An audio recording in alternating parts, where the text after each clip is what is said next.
महाराष्ट्राची सांस्कृतिक राजधानी पुणे जी विद्येची माहेरघर म्हणून ओळखली जाते, मात्र आता पुण्यातील गुन्हेगारी दिवसेंदिवस वाढत असून महिलांच्या सुरक्षितेचा गंभीर प्रश्न निर्माण झाला आहे। स्वारगेट बस स्थानकासारख्या गजबजलेल्या परिसरात एका 26 वर्षीय तरुणीवर बसमध्ये बलात्कार झाल्याची धक्कादायक घटना घडली आहे।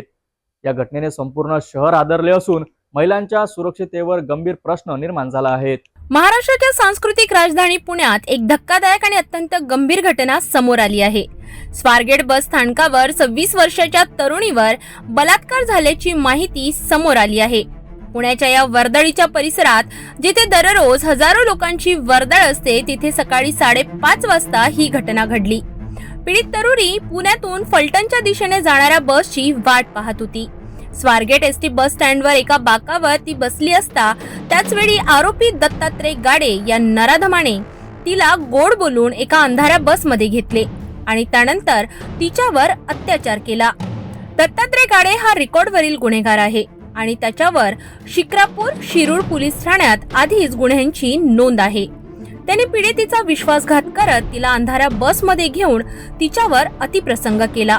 घटनेनंतर पीडित तरुणी घाबरलेली स्वारगेट बस स्थानकावर आली आणि तिने एका व्यक्तीला तिच्यासोबत घडलेला सगळा प्रकार सांगितला, पण त्या व्यक्तीने त्या घटनेकडे दुर्लक्ष करण्याचा सल्ला दिला।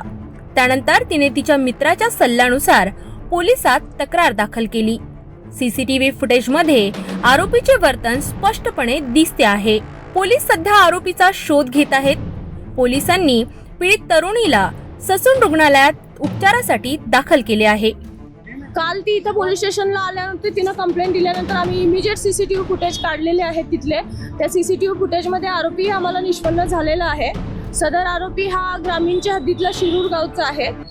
याच्यावरती पूर्वी 392 सारखे शिरूर शिक्रापूरला गुन्हे दाखल आहेत आणि आरोपीची हे झालेलं आहे, निष्पन्न झालेलं आहे। ह्याच्यातला या आरोपीला शोधायला कालपासून जवळपास आमच्या 8 टीम काम करत आहेत। क्राईमच्या टीम आहेत, झोनच्या टीम आहेत आणि जवळपासच्या भागामध्ये सगळीकडे त्याचा शोध घेतला जातोय। डॉग स्क्वॉड पण रात्री नेलेला होता, तिथल्या शेतांमध्ये वगैरे कुठं लपून बसला असेल तर त्या दृष्टीने आमचा सर्च सगळा कालपासूनच चालू आहे।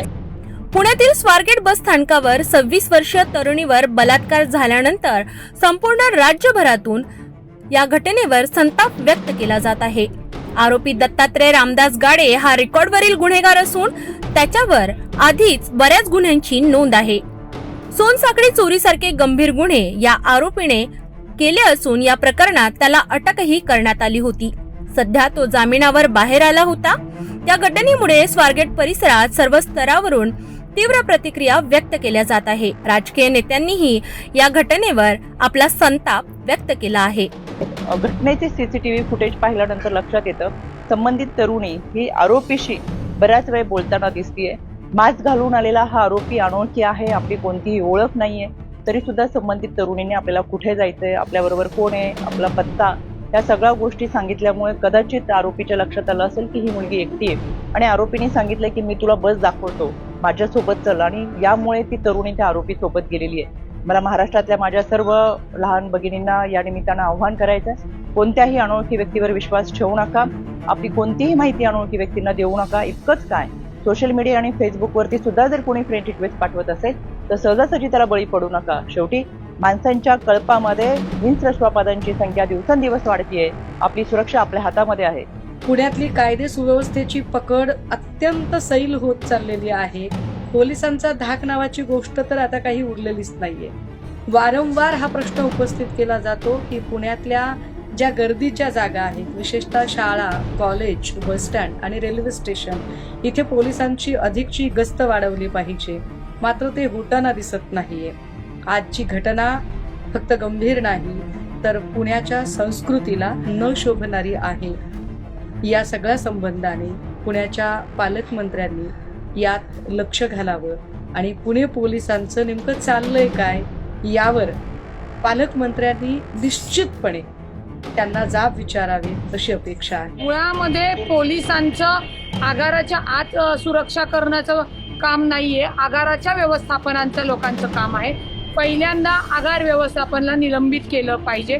त्यांच्या ढिसाळ कारभारामुळे, त्यांच्या हलगर्जीपणामुळे हा गुन्हा घडलेला आहे आता राहिला पोलिसांचा विषय, स्वारगेट पोलीस स्टेशनला आलेली आहे त्याचीच माहिती घ्यायला. त्यांना तो आरोपी आयडेंटिफाईड झालेला आहे आणि त्याला ते तातडीने आत्ताच्या म्हणजे लवकरात लवकर पकडतील असं सांगण्यात आलेलं आहे पोलिसांकडनं. सरकारमध्ये आहे, मला याची जाणीव आहे की कायद्याच्या भाषेत बोललं पाहिजे, परंतु तरी मला वाटतं एक माणूस म्हणून, सर्वसामान्य नागरिक म्हणून अशा लोकांना रस्त्यावर ठेचून मारलं पाहिजे ही माझी त्याच्यावरची प्रतिक्रिया आहे. एवढं धारिष्ट कसं होतं? अशा विचित्र मनोवृत्तीचे लोक जर असा प्रकार करत असेल तर त्यांना या शिक्षेशिवाय दुसरी शिक्षा नाहीये. कायद्याच्या बाजू मांडत बसू, कायद्याने त्याला अटक करू, कायद्याने त्याला जेलमध्ये टाकू, केस चालत राहील, हे आता जनतेने हा प्रश्न हातात घेतला पाहिजे. सीरियस इस विषय को लेकर बहुत गंभीर है. जो घटना घटी है, जो शिवनेरी बस उसमें एक बच्चे के ऊपर जो अत्याचार हुआ है उसको लेकर सरकार बहुत गंभीर है. माननीय मुख्यमंत्री जी ने सीपी से भी आदेश किए हैं और बहुत सीरियस इस विषय को लिया है. मुझे लगता है जो आरोपी है वो भी पकड़ा गया है. तो इसमें मुझे ऐसे लगता है कि बहुत कठोर कार्रवाई इस आरोपी के ऊपर करने के आदेश माननीय मुख्यमंत्री जी ने दिए हैं.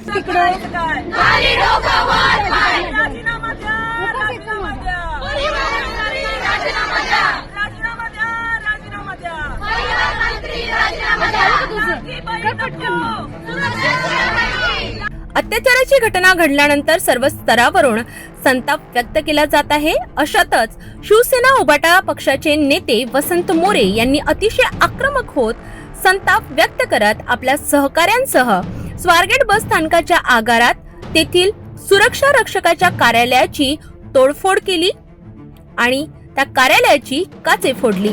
त्यानंतर त्यांनी माध्यमांना आपली आक्रमक प्रतिक्रिया दिली. या ठिकाणी पाहणी करण्याकरता आलो होतो. कालच्या ज्या 26 वर्षाच्या तरुणीवरती इथं बलात्कार झाला ते आज सकाळी उघड झालं.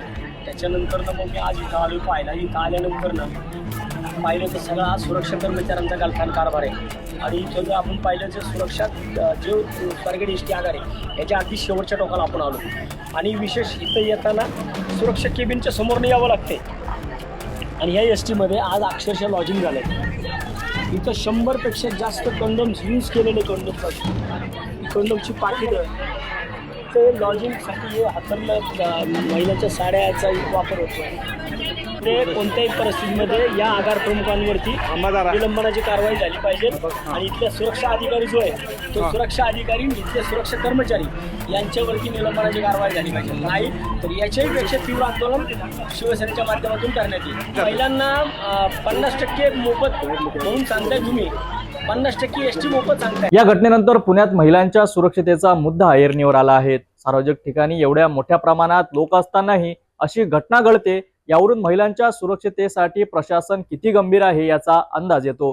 आरोपी दत्तात्रय गाडे अजूनही पोलिसांच्या हाती लागलेला नाहीत. नागरिकांचा आक्रोश वाढत असून आरोपीला कठोर शिक्षा देण्याची मागणी केली जात आहे. पुढील अपडेटसाठी पाहत रहा सिटी न्यूज.